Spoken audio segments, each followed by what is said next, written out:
శ్రీశైలంలో మహాశివరాత్రి బ్రహ్మోత్సవాలు వైభవంగా కొనసాగుతున్నాయి. 10వ రోజు శ్రీ స్వామి అమ్మవార్లకు విశేష పూజలు నిర్వహిస్తారు. శ్రీ స్వామివారి యాగశాలలో చండీశ్వర స్వామికి ప్రత్యేక పూజాధికారాలు నిర్వహిస్తారు. అనంతరం పూర్ణాహుతి కలశోద్భవస్థాన త్రిశూల స్నానం జరిపారు. నారికేశాలు, పలు సుగంధ ద్రవ్యాలు, నూతన వస్త్రాలు, పలు రకాల ద్రవ్యాలను హోమగుండంలోకి ఆహుతిగా సమర్పించి పూర్ణాహుతి కార్యక్రమాన్ని ఆలయ చైర్మన్ రెడ్డివారి చక్రపాణి రెడ్డి, ఈవో పెద్దిరాజు పూర్తిగా వివరించారు.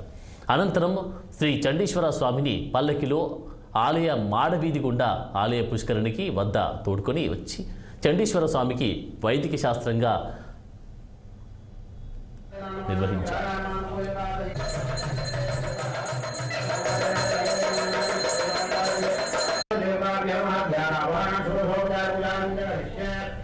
నారికేలాలు, పలు సుగంధ ద్రవ్యాలు, నూతన వస్త్రాలు, పలు రకాల ద్రవ్యాలను హోమగుండంలోకి ఆహుతిగా సమర్పించి యాగపూర్ణాహుతి కార్యక్రమాన్ని ఆలయ చైర్మన్ రెడ్డివారి చక్రపాణి రెడ్డి, ఈవో పెద్దిరాజు పూర్తిగా వించారు.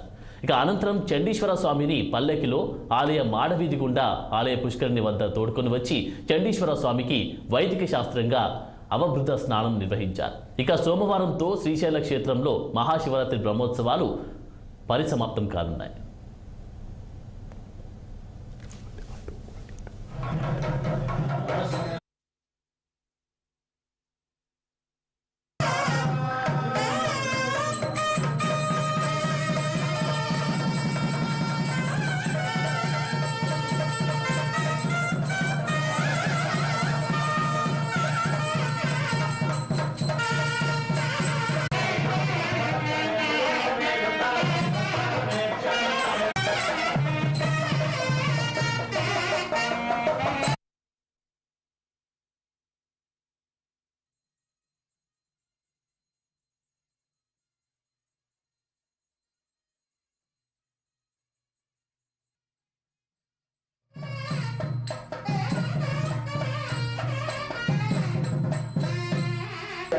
मैं